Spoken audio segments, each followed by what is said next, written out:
असल में ना भाषा का फर्क है। पूरे भजन में मुझे एक एक चीज समझ में आई कि आत्मज्ञान शब्द आया था, और जो आत्मज्ञान है वही सबसे बड़ा ज्ञान है, उससे बड़ा कोई ज्ञान नहीं। जो कह रहे हैं कि जमराजा से छुड़वाएगा, कौन छुड़वाएगा जमराजा से? कैसे छुड़वाएगा? जमराजा पकड़ेगा क्या? पहले तो ये समझ में आ जाए। जब क्या पकड़ेगा? जब तुम्हारे सूक्ष्म शरीर को पकड़ेगा। लोग कहते हैं ना जमराजा पकड़ के ले जाएगा।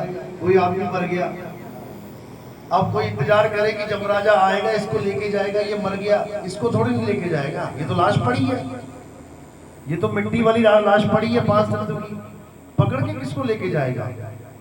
सूक्ष्म शरीर को। क्योंकि तुम्हारे इसी शरीर के अंदर एक और शरीर है जो सूक्ष्म शरीर कहलाता है। उस सूक्ष्म शरीर को जमराजा जमदूत पकड़ के लेके जाएंगे, मार मार के लेके जाएंगे। और वो मारते भी हैं, ये नहीं है कि तुम्हें पता नहीं लग रहा है, तुम्हें नहीं पता लगेगा, पता लगता है मारते हैं जब। उसकी मार कई बार खाई भी है, सबने खाई होगी। जो सपनों में जितनी भी बार मार पड़ती है, ये यमदूत ही है जो मार रहे हैं। सपने में झगड़ा हो रहा है, लड़ाई हो रही है, कोई बांह पकड़ के मरोड़ दी, किसी ने गला दबा दिया, किसी ने शेर चीते ने तुम्हारे ऊपर झपट्टा मारा, तुम डर के मारे भाग रहे हो। ये वही स्थिति है जो जमराजा के सामने बनेगी। ऐसे डरना पड़ेगा तुम्हें भी। क्यों? उस वक्त अंत समय में अपना शरीर छोड़ने को कोई तैयार नहीं होगा। जैसे एक आदमी ने किराए के कमरे पे कब्जा कर लिया, मकान मालिक 10 बार आ गया, वो ना छोड़ता, जा कर ले, क्या करना है। उसके बाद वो केस लगाता है, जब ऑर्डर आ जाता है ऊपर से और पुलिस वाले आते हैं ना, जब फिर छोड़ के भागता है।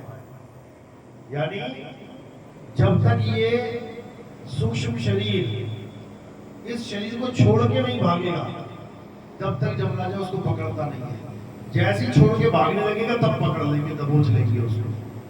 अब उससे बचाएगा कौन? कौन बचा सकता है? केवल गुरु बचा सकता है। कौन सा गुरु? एक तो बाहर बैठा हुआ है गुरु, एक तो बाहर बैठा है जिसने नाम दीक्षा दी है, उसको तो ये भी नहीं पता होगा कि तुम्हारी मृत्यु कब होगी, नहीं बता पाएगा। और एक गुरु वो है जो सबका गुरु है, जो शब्द गुरु है, वो सब जानता है, वो तुम्हें बचाएगा। शब्द गुरु यानी परमात्मा तुम्हें बचाएगा। जो गुरु है बाहर, वो क्या करेगा? वो तुम्हें नाम का भेद बताएगा। गुरबाणी में आता है, सेवा को दो ही भले, एक संत एक राम, राम है दाता मुक्ति का, संत जपावे नाम। संत का केवल एक रोल है तुम्हारे जीवन में, क्या है? वो आएगा तुम्हारे जीवन में, तुम्हें सतनाम दे देगा वो। ऐसा नहीं है कि उसके आने से पहले तुम नाम नहीं जप रहे होगे। कोई भी गुरु, किसी से भी तुम दीक्षा लो, उसके दीक्षा लेने से पहले क्या तुम्हें पता नहीं कि कितने नाम है भगवानों के? बच्चे को पता है, राम पता है, हरे कृष्णा पता है, ओम नमः शिवा पता है, सारे नाम पता है उसको, बच्चे को। तो फिर वो कौन सा नाम देगा? जब सारे नाम पहले से पता है भगवान के, तो गुरु बनाने की क्या जरूरत है? वो कौन सा नाम देगा? गुरु कभी नाम नहीं देता कि तुम सोचो गुरु जी कोई नाम देंगे मैं उसको जपूंगा। गुरु कभी ऐसा नाम नहीं देता जो जपने में आए। गुरु क्या देता है? गुरु तुम्हें आत्मज्ञान देता है। गुरु तुम्हें वो ज्ञान देता है जो तुम्हें नहीं पता है। यानी 24 घंटे तुम्हारे पास आत्मा है। ऐसा कोई नहीं है जिसके पास आत्मा नहीं है, सबके पास आत्मा है। लेकिन आत्मा का स्वरूप क्या है? अगर ये तुम्हें जीते जी नहीं पता लगा, यानी इस शरीर में रहते नहीं पता लगा, तो मरने के बाद भी पता नहीं लगेगा। तो क्या होगा? यमदूत आएंगे, पकड़ के ले जाएंगे। यही फार्मूला है यमदूत का। यानी वो चाहता है कि तुम्हें कभी आत्मज्ञान प्राप्त हो ही ना, इसलिए उसने ये माया जाल बुन रखा है अक्षरों का। हिंदी के अक्षर, उर्दू के अक्षर, अंग्रेजी के अक्षर, पंजाबी के अक्षर, बंगाली के अक्षर, गुजराती अक्षर, तेलुगु, तमिल, मलयालम के अक्षर, ये सारे अक्षर जाल कैसे आ गया? ये कहते हैं दुनिया ब्रह्मा जी ने बनाई। अरे ब्रह्मा तो संस्कृत बोलते थे, ब्रह्मा विष्णु महेश संस्कृत बोलते थे, सारे ग्रंथ संस्कृत में है। तो उसके बाद संस्कृत में जो बच्चे पैदा हुए संस्कृत ही पढ़ेंगे ना। शंकर जी के बच्चे पैदा हुए, गणेश जी, कार्तिक, संस्कृति तो बोलेंगे, जो माँ बाप बोलेंगे वही बच्चा बोलेगा। तुम्हारे राजस्थान में तुम्हारी पूरी पीढ़ी निकल गई, जो पापा बोलते थे वही बेटा बोल रहा है, वही पोता बोल रहा है, वही पड़पोता बोल रहा है। क्या भाषा बदल गई किसी की? तुम्हारे इस गांव में वही भाषा चलती रही है। कोई बता दो, कोई जर्मन बोलने लग गया या डच बोलने लग गया, कोई अंग्रेजी बोलने लग गया, बीच में कोई ऐसी भाषा अपने आप ही पैदा हो जाए। अगर कोई भाषा दूसरी बोलेगा तो किसी से सीख के बोलेगा। आज अंग्रेजी बोलते हैं बच्चे सीख के। तो जब ब्रह्मा जी ने दुनिया बनाई और संस्कृत में बातें करते थे तो ये अंग्रेजी कहां से आ गई? ये अंग्रेजों को किसने बना दिया? अंग्रेजों को अंग्रेजी किसने पढ़ा दी? ये अरबी भाषा कहां से आ गई? ये चाइनीज भाषा कहां से आ गई? ये जापानी कहां से आ गई? ये अलग अलग देशों में अलग अलग भाषाएं कहां से आ गई? जब सब कुछ ब्रह्मा जी ने बनाया और वो संस्कृत बोलते थे। या तो ब्रह्मा जी भी चाइनीज बोलते हो, तब तो वो सिखाएंगे। किसी को बच्चा पैदा हुआ उसको सिखाएंगे। बिना सिखाए इतनी भाषाएं कैसे आ गई? जिस दिन ये भेद समझ में आ गया ना, उस दिन 52 का जाल टूट जाएगा। ये 52 का खेल है। इतनी सारी भाषा, मुसलमान कहते हैं आदम था, पहले सबसे पहले किसको बनाया? आदम को। आदम कौन सी भाषा बोलता था? क्या बोलते हैं? अरबी बोलता था। और जब आदम अरबी बोलता था, यानी आदम से सारे बच्चे पैदा हो रहे हैं, तो वो सारे बच्चे अरबी तो बोलेंगे। बाप से बेटा सीखेगा बोलना, वो अपने बेटे को सिखाएगा, वो अपने बेटे। ये बीच में अंग्रेजी कहां से आ गई? ये बीच में जापानी, पंजाबी, मलयालम, तेलुगु, तमिल, गुजराती कहां से आ गई? सारे अरबी बोलते, पूरी दुनिया अरबी बोलती। अगर आदम ही था पहला आदमी तो ना ब्रह्मा था ना आदम था। कौन था? आदि मानव था। आदि मानव ही आदम है, आदि मानव ही ब्रह्मा है। उसी से सारी सृष्टि चल रही है। समझ लो, आदि मानव का मतलब जैसे बंदर पूरी दुनिया में है, ऐसे ही आदि मानव पूरी दुनिया में थे। आदि मानवों ने क्या किया? धीरे धीरे उनकी बुद्धि विकसित होने लग गई। सबसे पहली खोज उन्होंने क्या करी? आग की। पत्थर से पत्थर टकरा के आग पैदा कर दी। अब जो पैदा करी आग, उसका नाम क्या रखूं ये नहीं पता उसको। उसको बोलूं क्या ये नहीं पता उसको। खोज तो ली आग, लेकिन उसका नामकरण नहीं कर पाया। क्यों? क्योंकि अक्षर ही नहीं है। अक्षर कहां से मिले उसे? आग तो मिल गई दो पत्थर टकराने से, अक्षर कहां से खोजे उसने? हिंदी के अक्षर, उर्दू के अक्षर, पंजाबी के अक्षर, बंगाली के अक्षर कहां से आई है? ये आए मुंह में से। जो भारत में आदि मानव थे, हिंदुस्तान में, उन्होंने संस्कृत भाषा के अक्षर खोजे। कितने अक्षर खोजे? 52 अक्षर। संस्कृत भाषा के 52 अक्षर हैं। और जो अमेरिका, इंग्लैंड में आदि मानव था, उसने कितने खोजे? 26 अक्षर। ABCDEFGHIJKLMNOPQRSTU। उसने 26 खोजे, हमारे वालों ने 52 खोज लिए। डबल, 26 दूनी 52। यानी हमारे आदि मानवों का दिमाग इतना तेज चला कि उन्होंने इस मुंह में से 52 प्रकार के अक्षर पैदा कर दिए। आ आ ई ई उ उ ए ए ओ ओ का खा गा गा चा चा चा टा। कितने 52 अक्षर पैदा कर दिए। वो बेचारे 26 से 27वां ना पैदा कर पाए आज तक। तो हमारे आदि मानवों ने 52 पैदा किए, उन्होंने 26। आगे अरबी आए, उन्होंने अपनी भाषा पैदा करी। चाइनीज के आदि मानवों ने अपनी भाषा पैदा करी। हर जगह के आदि मानव, हर देश में जो आदि मानव थे, अपनी अपनी भाषा को विकसित करते चले गए। ये किसी भगवान परमात्मा ने नहीं बनाई ये भाषाएं। अगर परमात्मा ने भाषाएं बनाई होती, एक ही भाषा होती जो परमात्मा जानता है वही उसका बच्चा जानता। लेकिन इतनी सारी भाषाएं कहां से आ गई? आदि मानवों से। अब जो हमारी दुनिया में, हमारे देश में जो चीजें आदि मानव ने देखी, उसका क्या नाम रखा गया? आदि मानव ने देखा कि पेड़ है, इसका नाम रख दिया पेड़।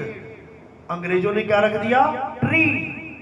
आदि मानव ने देखा पानी, उसका नाम रख दिया पानी, अंग्रेजों ने रख दिया वाटर।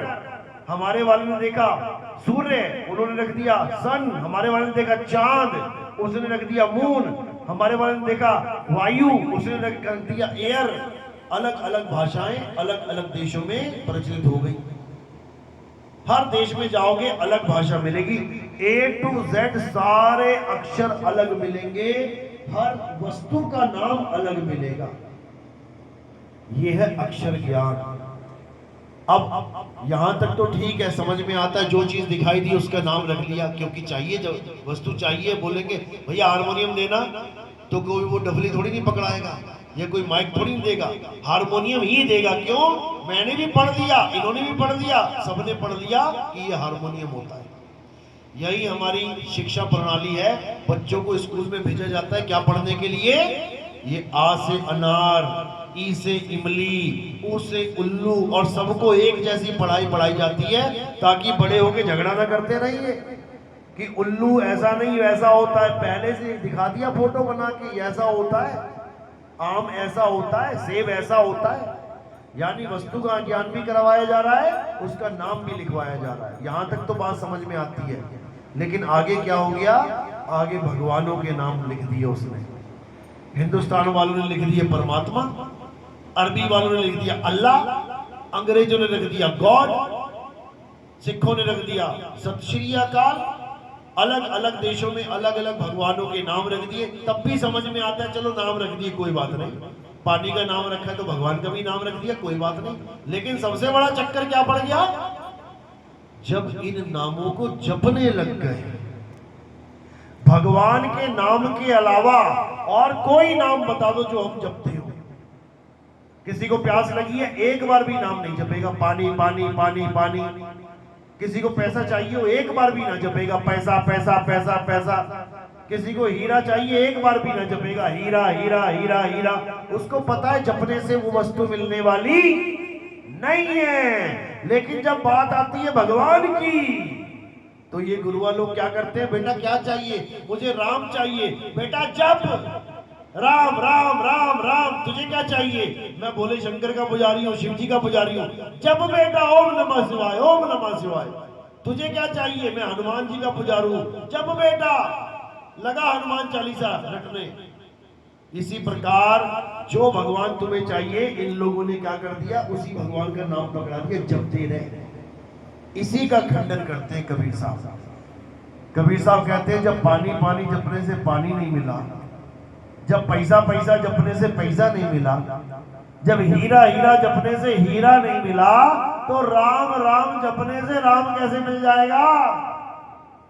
अल्लाह अल्लाह जपने से अल्लाह कैसे मिल जाएगा? बस इतनी सी बात अगर समझ में आ जाए तो ये 52 का जाल टूट जाएगा। ये सारे मंत्र जंतर खत्म हो जाएंगे और क्या बचेगा? आत्मज्ञान। क्योंकि वो हीरा और कोई नहीं, आत्मा ही है। वो राम और कोई नहीं, आत्मा ही है। वो शिव और कोई नहीं, आत्मा ही है। वो अल्लाह वाहिगुरु गॉड और कोई नहीं, आत्मा ही है। इसीलिए बोला है कि मेरा गुरु मुझे आत्मज्ञान दे दे तो जमराजा से छुट्टी हो जाएगी।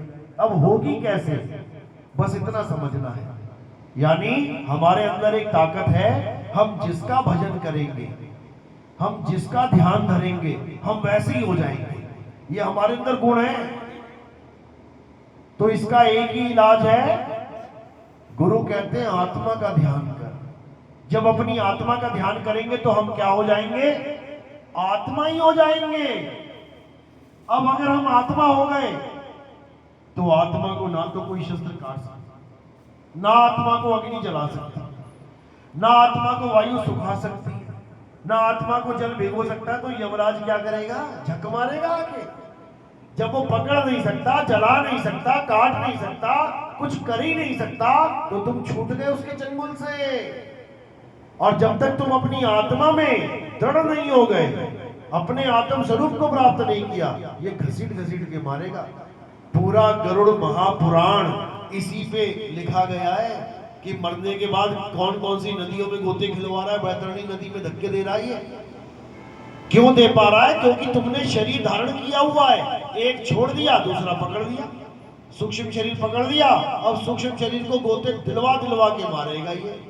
जैसे सपने में पिटाई होती है, ये मत समझना कि इसी शरीर की पिटाई होती है, सपने में भी पिटाई होती है। राजा जनक एक बार सपना देख रहा था, क्या देखा? 4 आदमी उसको फांसी पे लटका रहे थे। एकदम आंख खुली, डर के मारे हालत खराब, पसीना पसीना। जैसे ही उठा तो 4 आदमी पंखा कर रहे थे उसको, और क्या बोले? महाराज की जय हो। वो कहता है, भाई मुझे ये बता कि ये सच या वो सच। अब वो परेशान, क्या हो गया महाराज, क्या हो गया महाराज? अरे छोड़, ये बता ये सच या वो सच। कहते भाई हमें तो इसके बारे में कुछ नहीं पता। आगे आगे आगे चल पड़ता है, जो रास्ते में मिलता है यही सवाल पूछता है, ये सच या वो सच, ये सच या वो सच। कहीं जवाब नहीं मिलता। गुरुजी आ जाते हैं। जब गुरुजी सामने आते हैं तो गुरुजी से पूछता है, गुरुजी ये सच या वो सच। गुरु जानना है सब कुछ। गुरु क्या कहता है? ना ये सच और ना वो सच। क्यों? वो तो एक सपना था, सोने वाला, रात वाला, और ये एक सपना है दिन वाला, जागने वाला। ये दोनों ही सपने हैं। हम अभी भी सपने में बैठे हुए हैं, हमें लग रहा है कि हम जागे हुए हैं। जैसे सपने में तुम सो जाते हो ना, तो शेर के आगे भाग रहे होते हो, दुनिया को लगता है सोया हुआ है।